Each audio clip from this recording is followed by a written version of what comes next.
and you can take it away. Great. Great. So, Mark Crowley, I work for a radio station called KPCC in Pasadena, California. Thank you. Thank you again. My role there is Vice President, General Manager. I manage all of the infrastructure. I've been with the organization. I've been with SCPR since it launched back in 2000, so I've seen a lot of change and a lot of growth within the organization. Southern California Public Radio has a group of radio stations that cover the Southern California region, and we've achieved being the largest, one of the largest public radio stations in the United States. So I would say, when I started, we were the fourth most listened to public radio station in Los Angeles to now about the second or third in the nation. So we've grown quite a bit, and I'm just grateful to be here, and thank you so much for having me. Max Benavides, I'm the Associate Vice President of Public Affairs here at Claremont McKenna College. I'm also an adjunct professor at USC Annenberg School of Communication and Journalism. Before I came here, I was head of communications at UCLA and had worked for many years in Pasadena and Caltech. And I'm so pleased to be here. I want to thank Alia, Dot, Lakshmi, everybody.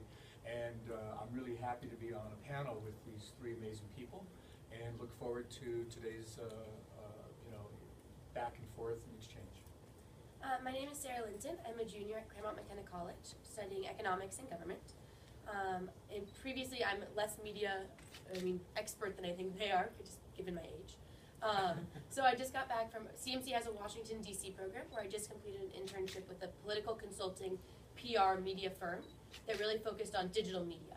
So looking at how do you use email, how do you use your website, Facebook, advertising, those kind of means. And I also did some media relations for a tech startup a couple years ago in Chicago. And on campus, I'm one of the two student managers of Source Nonprofit Consulting, which is a group that works with local nonprofits. I have a lot of experience with nonprofits and a lot of experience doing media and those kind of things. And personally, I'm really excited to be here. We were talking about this earlier. I took a gap year between high school and college, and I lived in India for 4 months. So the topic of education, especially in India, is very, very close to me. So thank you for having me, and I'm very excited to be here. Sorry, what's your name again? Sarah Linson. Good morning, everybody. My name is Nick Outchar. I'm the Director of Development Communications here at the school, which means I look at just various types of internal and external communications that we're doing. I also edit our magazine, CMC Magazine, which is a lot of fun because that's another form of branding and presenting our image to the public as well as to our community. I'm a class of 1990 grad, which is great. It feels like I'm working at my own house. You know, it feels like I came home. I arrived at CMC in 2012. Just so you know, before that, I worked for the Los Angeles Times as an editor for almost 17 years. I was on the arts and culture side. And if you followed the plight of newspapers over the past 5 to 10 years, they've been hit pretty hard. In areas like arts and culture, especially been affected by it. So. But I was there for 17 years, and so the big advantage for me, you get tons of pitches from everybody when you're at a newspaper. And now I'm on the other side, and I get to work on this side to see how to work it back into some of my old colleagues. So I've been able to look at it from both angles, and Max and I work in the same office, and it's a real pleasure to be here with you. And for those of you who don't know me, the students who haven't gotten a chance to know me, I'm Lakshmi Reddy, and I'm the head of marketing for Pratham USA. So I work with our staff, and I'm just in the process of starting to work with our different chapters to see how we can increase our communication effectiveness. So I have to tell you, I'm blown away by everything. I'm thrilled to be here. I'm thrilled to have all the opportunity to have an open discussion with each of you, and thank you so much for taking your time. Alia, I haven't had a chance to thank you for the phenomenal job you've done with pulling this whole thing together. And I think another thing that has come out of this is I think I'm planning for my girls to go to school here now, who are 5 and 6 years old. So that's how great this has been. So really, thank you so much. And we're only partway through the day.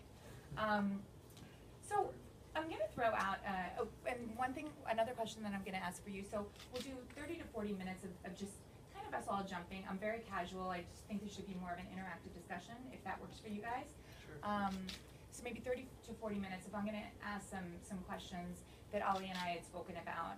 And then we'd like to open it up to the group for more of an open discussion at that point. So if you could just help me by doing a checkpoint at around that time, that would be perfect. Great, so my first question is, it's kind of general. So leveraging each of your different areas of expertise, what are some creative ideas of how we could maximize the marketing budget? I'm sure you've heard this a lot, but we've got extremely lean budgets. One of the things that Pratham is actually known for is our overhead is so much smaller than most other nonprofits, and that's something that differentiates us. That also is now in the process of providing a bit of a challenge for us. But how could you help us by potentially coming up with some creative ideas to maximize this budget, maximize our time and our volunteers? And you know, if you were to implement a lean media campaign, what are some ideas that you could help us with? Mark, did you want to kind of take off on that, or for? No. No.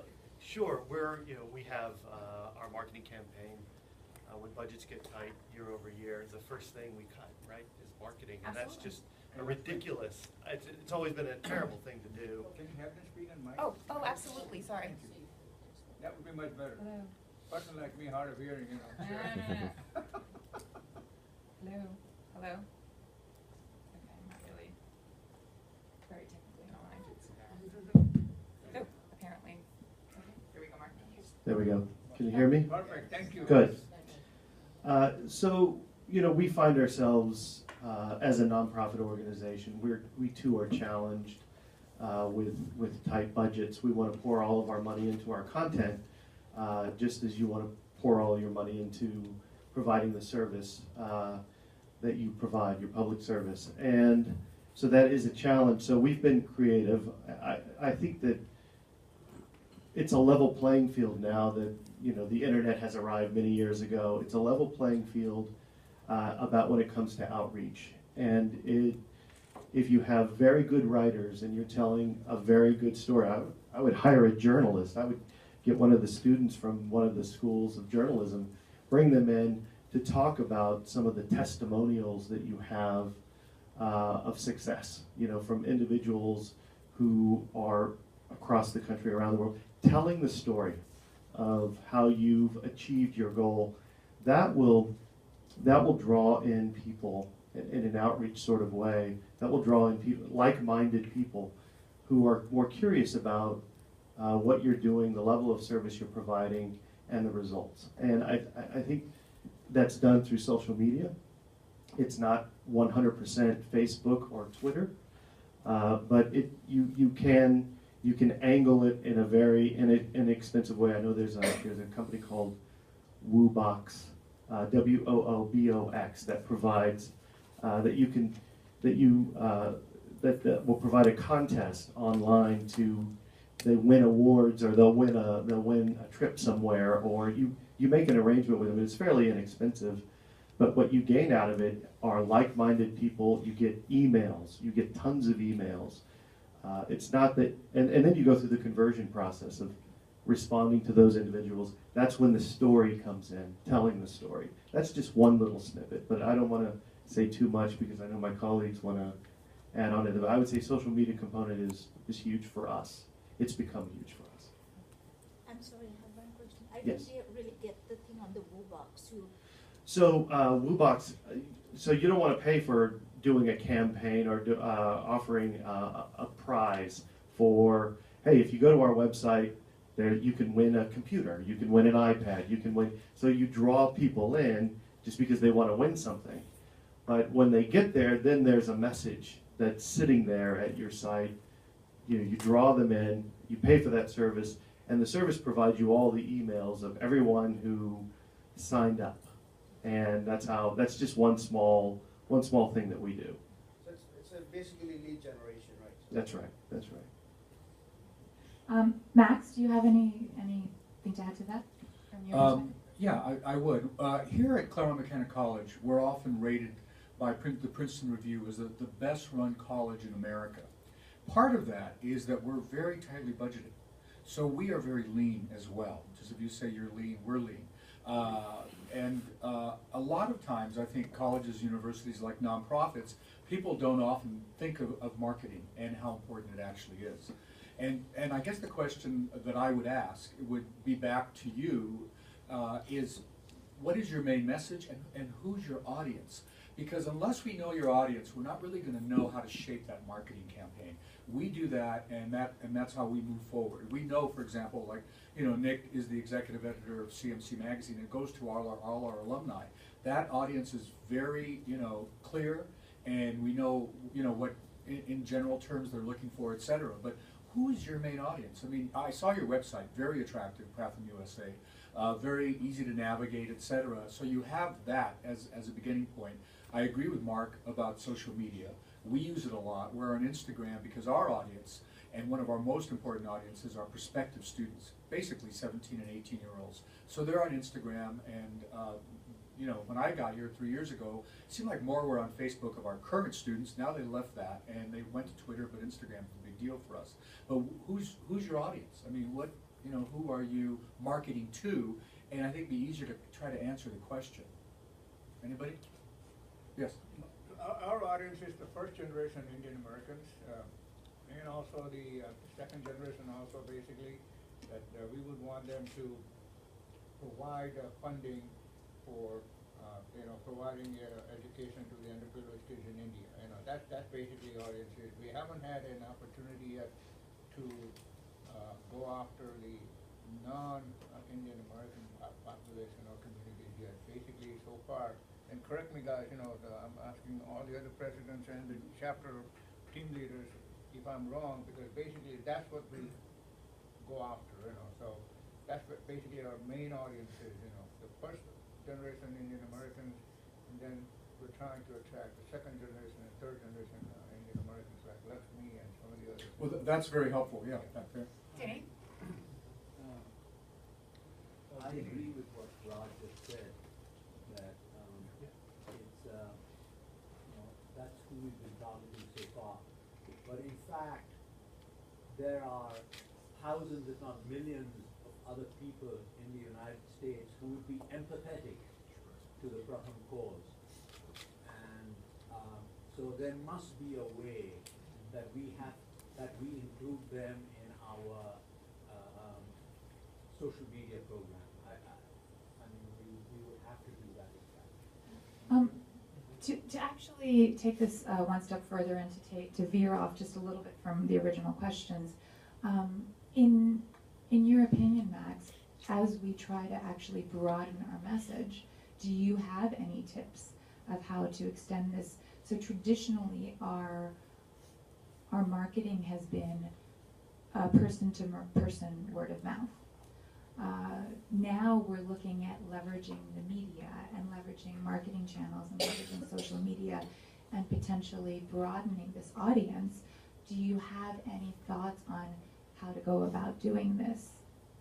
Yeah, if you want to reach first generation, second generation Indian Americans, but your story, going back to what Mark said about story, you have a fascinating story about child literacy. But remember that here in the United States, that's a big thing for us.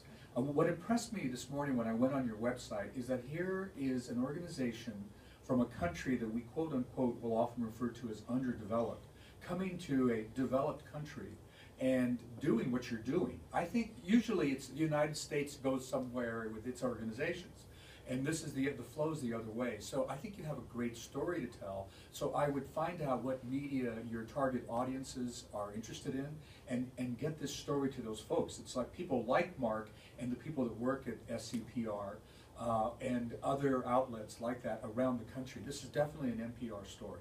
And but also it's a story for the New York Times. It's a story for the San Francisco Chronicle, et cetera.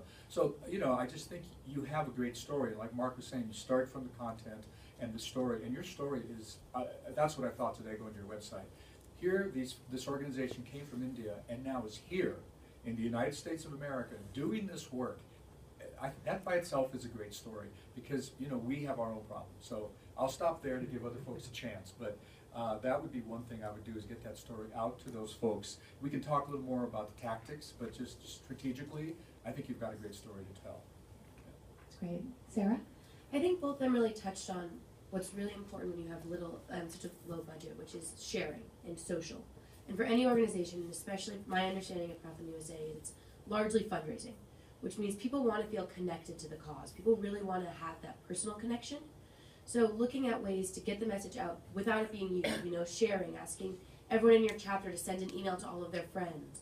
Very simple ways that are very low budget, if any budget, that are asking people to get out the message. The other thing, going back to different audiences, is testing. So the firm that I worked with in DC last semester was very heavy on testing. This idea that before you send out a message to all of your followers, why don't you send it to 5 of them, 10 of them? Why don't you try sending out 2 different kinds of messages and see which one people respond more strongly to? If you're going to send out an email asking all of the people in your chapter to send an email to 5 or 10 of their friends, send 2 different emails and see which one people respond to better, and then send the better one to everyone. Very often, I'll write an email. We see this with Source. So Source just put on a summit yesterday, which we're very excited about. It went very well. But what we saw was, I would write an email, and I'd be like, wow, that's a great email. Like, this is going to do really well. And then I'd be like, okay, someone else on my team, you write another email, let's test it and see which one did better. I think, over half the time, mine did not do better. Theirs did way better than mine.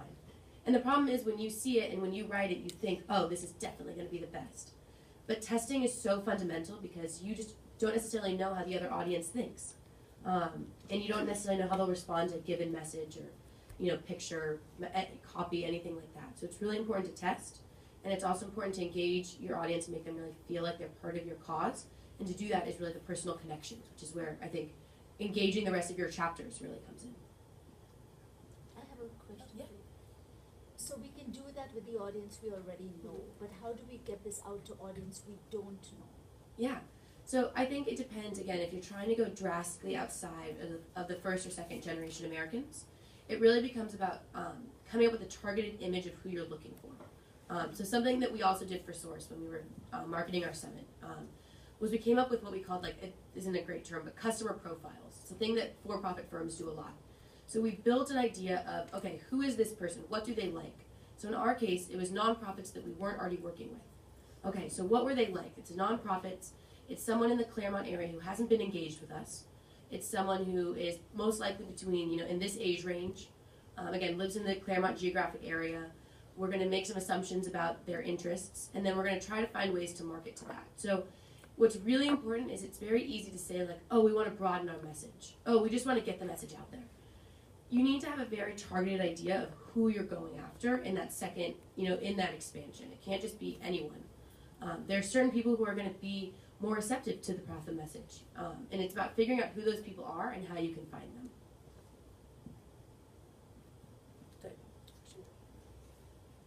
Go ahead. Go ahead. I agree with what Sarah said before. It's about personal connection, also about which targeted people, what their characteristic is. So actually, I think there's a really good way to do it. Is for different age, for different groups of people. For example, the first generation, send this type of message. For younger people, send another message which fits their characteristics. So I think we can send multiple messages to fit different type of people instead of sending one message for all of the people, which doesn't really make sense to other people. This is more sense. Yeah, I really want to highlight that, which is, yes, you should be sending many different messages. When you create the customer profiles, and again, customer is not a great word here, that's supporter profiles. When you create a supporter profile, you should be sending different kinds of messaging to those people, because the kind of messaging that works really well for me may be very different than the kind of messaging that works really well for Max. We have different interests. It's very important to target your messaging. And to reach that bigger audience that's beyond the known group that you have, excuse me, obviously involves some kind of media placement, and you have to remember that your audiences are sophisticated. Make that assumption right away, that they don't want to feel that they're being marketed to. So this gets back to the earlier point about finding those good stories, those compelling stories that may stop on an editor's desk and they'll think, there's something here. They're not just pitching some gala dinner where where a couple of celebrities showed up. They're actually pitching some first generation supporter who has some tremendous story that's connected to their passion for Pratham. And this would make kind of a nice little profile for us to do in the paper in our people section. So it goes back to taking your marketing and finding a way of not making it look like marketing, you know, and that's where the whole storytelling part gets back to. To elaborate a little bit on that, Nick, and potentially Max, if we had a small budget, where would you recommend putting that? In actual media placements, so ads, hiring a PR agency, or support staff to help pitch that message and define the story, or in some other area? And it could be a combination, but just any thoughts you have on this, because just to give you a little bit of context, we've had a lot of requests for PR and for press, and we have a pretty lean staff, and the question is, do we invest in PR agencies, or are there other creative ways to just get the story out? So Max is my guru on this, so I'm gonna defer to him on this. Thank you, Nick, for putting me on the spot. I really appreciate that. We deal with this a lot because we have worked with PR firms, but I think in your case, I would go out and make contact with PR firms. I think it goes back to what Nick and Mark and Sarah were saying. It's about relationships. And I've, over the years, developed a lot of relationships with a lot of journalists. And so this is the job of, you know, either your job or the job of others to do that. But I think you need to go out and make some contacts with PR firms. And if, you know, and these PR firms will work on a pro bono basis. You really don't have the budget to do it. You know, we do this a lot. We have, you know, a PR firm that we work with that's based in Seattle, but it's a minimal budget. We are doing some great outreach for the 20th anniversary of KLI, the Kravis Leadership Institute, and the 10th anniversary of the Kravis Prize, which is coming up in April. But we went out and we worked with you know, a company, and they are helping us fund that. So I think you need to think of creative ways of doing that. I think you do need perhaps a PR firm, people who have the contacts, but I think that you need then to leverage those relationships. So do you know people in PR firms? If not, I'd be, for example, happy to reach out to some of those PR firms for you and say, you know, I'd like to introduce you to them, and then talk to them and see what they could do, because this is something a lot of PR firms do pro bono work. how do you, and I'm actually going to leverage that offer, so thank you very much. In having these discussions with them, what is it that we would want to highlight about Pratham to differentiate ourselves, or to, because my guess is there's probably other people reaching out for their pro bono support. So how can we highlight something about ourselves to start building that relationship, besides personal touch, obviously? Well, I'm going to turn it over to Mark or Nick on this one because they talked about stories. So, Yeah. Mark, you want to take a shot? Sure.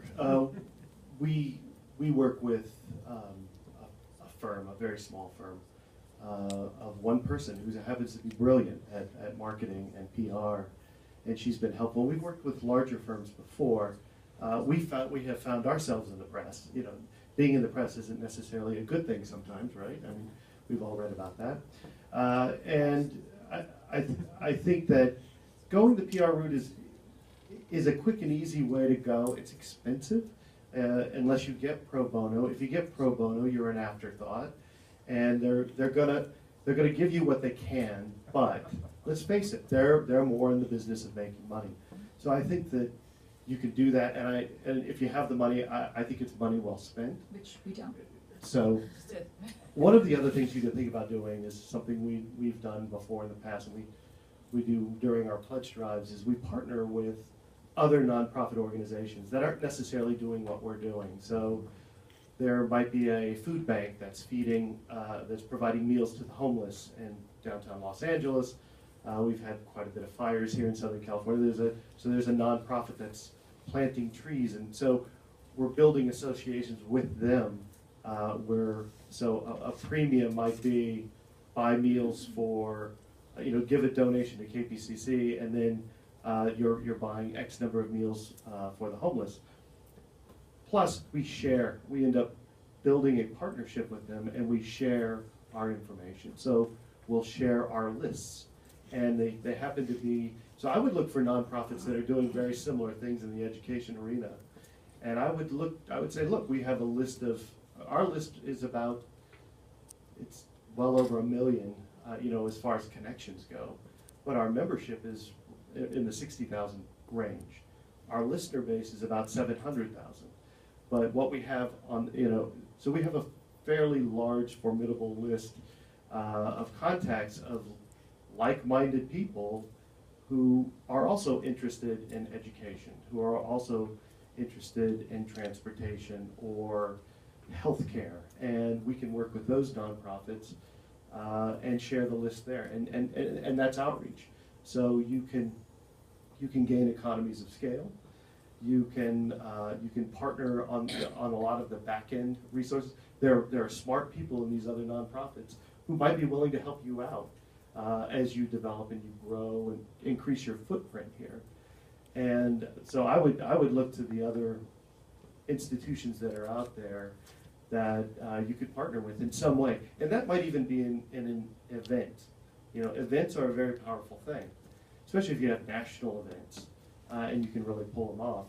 They're a little expensive to kick off, but the impact can be huge if the messaging is right. And there's this organization called the Texas Tribune.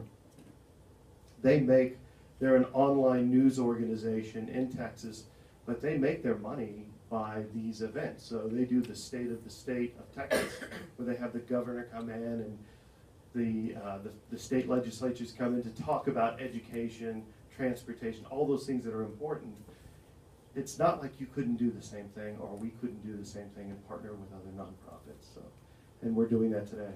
No, and that's fantastic, and I think that that example is wonderful. Could we dive into that just one level further and almost use this as a 1-minute brainstorm to think of the types of nonprofits that we could potentially partner with? So you mentioned other educational nonprofits. An example of other nonprofits that we could partner with where we would gain something, they would gain something, but it wouldn't necessarily be competitive. And I don't think we should look at this competitively, but is that a concern at all when we're reaching out to nonprofits? Sarah might be able to answer. Yeah, I was going to say. That's great. That's great because you're doing. No, that's, Oh, some students. Oh, yes. Oh, you guys want to go first? Well, so this is just kind of a thought I was having when a gentleman over here mentioned. Oh, okay. Sorry. Thank you. Thank you. So, just a thought I was having when a gentleman over here mentioned the fact that a lot of people do empathize with the message of Pratham, and I completely agree with that. So we're talking about nonprofits, and I think the first thought is going into, nonprofit organizations that might have that, like Pratham, like just places that really focus on education. But I think when I heard nonprofit and I heard people would empathize with the message of education, I thought like colleges and universities. So if we're talking about ways that you can give something to them and then give something back, especially tying in with what Sarah said, I think that one of the most effective and one of the most enthusiastic groups of people who are going to be able to support your message of education are educators and students at these universities and colleges. So I know you're here right now at CMC, and that's fantastic. We have 1,300 students. There are colleges that have 30,000 students that all all of them might not empathize with the message, but I guarantee that you can find educators and students who are more than willing to support the message, hear the story, and then promote the story in a way that, going back to what Sarah says, is more tailored to the environment that they're already familiar with. So if you have students who are at a UCLA, who already know the UCLA climate, especially as it pertains to social entrepreneurship and education, then you can almost have them doing your work for you, and not in a way that it's just a one-way street, but that them being involved with Pratham is so beneficial to them, whether it be through, maybe it is a remote internship, maybe it is an on-site internship, maybe it's just some sort of experience that they can take with them. Because in this way, not only do you get to, I think, students who are maybe the most connected to this huge population of very active, optimistic, other students, but you also have, a very unique ability to see things from kind of a perspective of growth students are looking at things in the long term because that's what they're looking for, the future. So, I mean, not only do they have a perspective of their own age group, but I think they also have a perspective of what things can look like in the future. And they're really, not only do they have the drive and kind of ambition to make that happen, but they have kind of the insights to make it happen as well. So I think colleges and universities, in terms of nonprofit organizations, that why would you not establish a very resounding presence in those educational institutions about education in such a worthy place? So. Excellent point. Excellent point. That was really, really fantastic. Thank you so much. Does anyone else have any other thoughts around that? I think the idea was brilliant, and I also think like for the type of nonprofit organization, because I noticed that for Pratham, it's a very feminist organization, and also the things that Pratham is doing, it's not only about setting entrepreneurship, it's actually helping those people that are kind of lower social class, like there's a kind of strict hierarchy in social hierarchy in India. So people that are born disadvantaged, they can actually give them the right to start their own business and do something that can, make their disadvantage disappear. So something like that. So I think the type of organization working with can be women's rights. You share a similarity, and also about like human rights, equal rights, something like that. So don't necessarily need to be like education, but like the goal, like the idea is kind of the same, just using different ways to achieve the common goal. So I think these two can be very good. I have a question. I love the idea about Pratham in universities because we have that in Houston.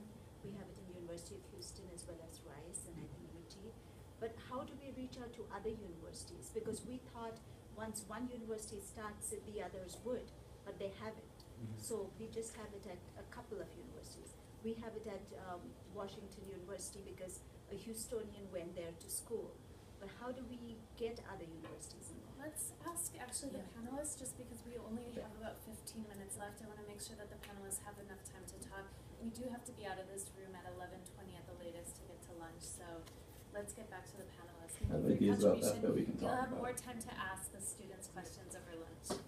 Yeah, and I mean, I can kind of touch on that very briefly, which is that is the way that it kind of spreads to campuses. It's very organic. It's, you guys have this great network in your cities, and it's about, again, a Houstonian going to that college and beginning it there.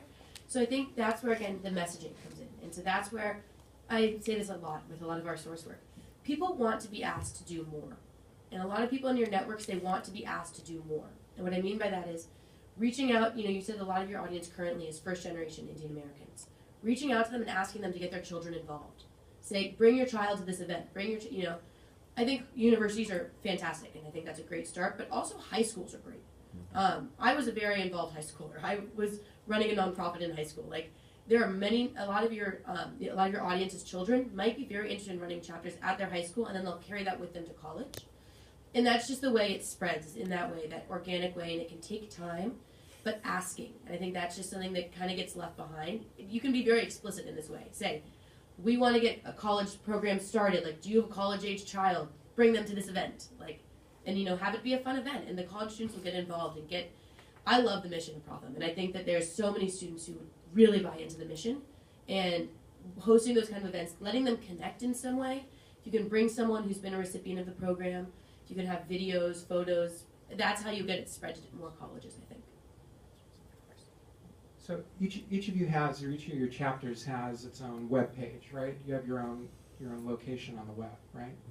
Because that's we currently do have a page for each of the chapters, but it's not really leveraged, and we're actually shifting towards a more central, just unified website presence, and we'll have a page, but it'll be the equivalent of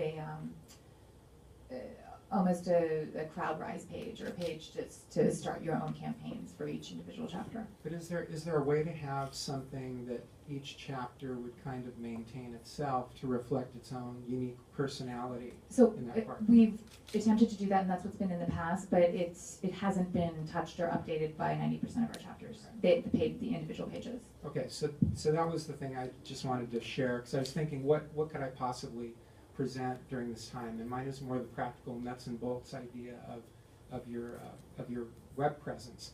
If you want to get more media attention, you have to increase that profile on the web. And the way that you do it is you have to have all of this fresh content, these really good stories that are going on. And this kind of piggybacks to the idea of partnering with a college. If you're partnering with a college, if that college has a good population of journalism students, don't ask me why they still want to go into journalism right now, but they do. Appeal to them. Maybe there's some way that your chapter could offer some kind of internship where they would be allowed to write for you, you know, for 3 months, 6 months. I don't know what other kinds of, you know, incentives. If you can't really pay, maybe there's something else you can do to provide them with an incentive. Because most students, what they're looking for is that experience. They need it to be able to look legit when they get out of school. So to be able to say, oh, I wrote for, you know, the Pratham chapter in Houston, you know, and here's a link to all of my clips. Back when I was starting out, you know, it was all print. So the important thing was you had to find, you know, places that would let you write a story, and then you had your clip file, and then you would go to an employer and say, look, here's all the stuff that I've written. Today it's no different. It might not be in print, but if they have a link from working 3 months with you telling some really compelling stories, there's your content that you're going to be able to push out and hopefully attract some attention from some newspapers in your area. And if it hits a local newspaper, chances are, in the current media landscape, it's been swallowed up by some big syndicate. So the story that appears locally in Houston might suddenly, you know, be appearing in the Northeast. So you'll get that coverage, you know, but it's just a matter of, at the daily level, what do you have in terms of your web and in terms of your content? And I think the partnership thing might be a good way to do it. It might be relatively cost-free and painless. Oh, there's a question in the back. Just really quickly, that internship offers content, but it also offers that entry into those universities and colleges that you haven't gotten to yet. Universities and colleges, they would love to have a job posting to put up on their career services site. They would love to have another employer come to their university and offer opportunities for their students. So I think that really does serve a dual function. And I think too, just as a pilot, I know Leanne in the Bay Area is actually working with some universities, so this could potentially be something that we could pilot there, some sort of internship programs, and then create something that's a little bit more structured, and then spread that out to the different chapters once we see exactly how we can structure that a little bit more effectively. Yes, yeah, Lakshmi, I'm a little troubled.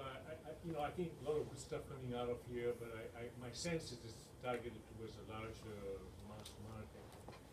If I can define what our target market is here in, for example, Southern California, I belong to this local chapter. It's really about 200,000 Indians living around here between San Diego and, say, Santa Barbara or so. Probably the highest per capita net worth in the country.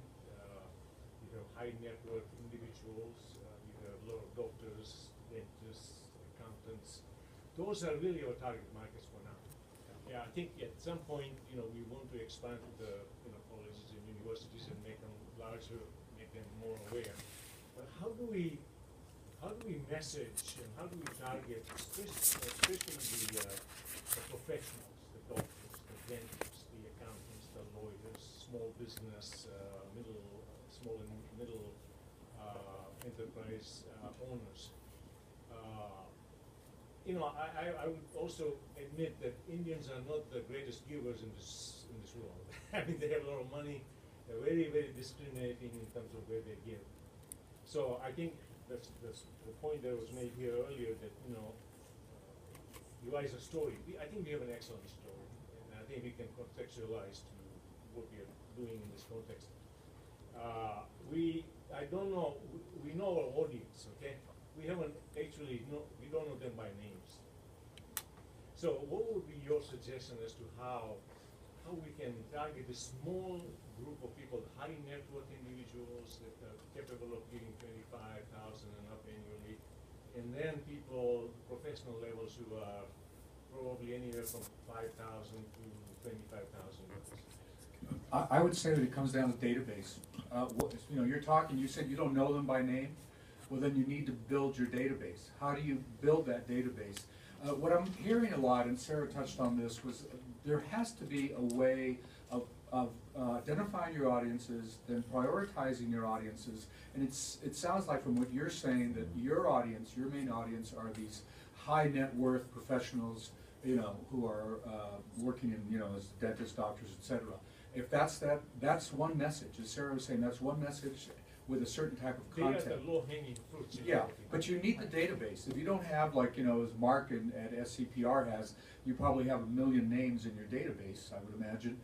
We have a very big database here of all of our alums and our donors, etc., that we use. And I talk to a lot of people who are entrepreneurs, and the way that they really work is they build their database first. And out of that database, we have something called Razor's Edge here, but there's many forms of software, and you plug in the information, but you need to have that first. And again, this is a multi-channel, multi-screen approach. Everybody says, well, Max, what are you targeting for CMC? I said, I'm targeting per segmented audience. We're now doing a whole program for prospective students. But I've learned in our research, we did testing in research, that the prospective students in the Northeast, you have to message to them differently than you do to potential students in the Southeast, the Midwest, the Northwest, or even here in California. So there's segmented messaging, different audiences, and then prioritizing. So yeah, you want to get to those high net worth individuals, but like, you know, Nick and Mark and others were saying, you also want to get to those journalists. That's another audience. So you need to be, you know, doing some of that. Max, just to the idea of building that database, I think some of this question is around how do we go about building that database. So even though we've read and we understand from census data there may be 200,000 Indian Americans in this area, but we, in each of the different communities, we've kind of started tapping out of the immediate network of how Pratham originally grew. So how do we reach out to the rest of the community that we don't personally know yet? And I think that's kind of how do we go about building this database? Like, are there lists that we should potentially buy? Could we go to a company to do that? You know, is it general media? So I would jump to Mark on that one because they've built an incredible database and do great marketing. Yeah, list acquisition. I mean, you can certainly buy lists, but when you're talking, that's one way to go. You know, that's the one way to find the 200,000 people who are Indian Americans living here and working here, and their net worth. You can buy all of that. The bigger issue, you know, you talked about $5,000. How do we get the $5,000 gift? How do we get the $25,000 gift? That is a relationship that is built over time, and it's going to require the resources of each of these chapters. That's the big job, right? You're the chief fundraisers for this organization, and in the United States. And I think that once you get the list and you make the connection, it's not the how, because you can get the list fairly easy. It's building the relationship. It's telling the story that's going to compel them. That's what it boils down to. What is going to compel them? Why should they care?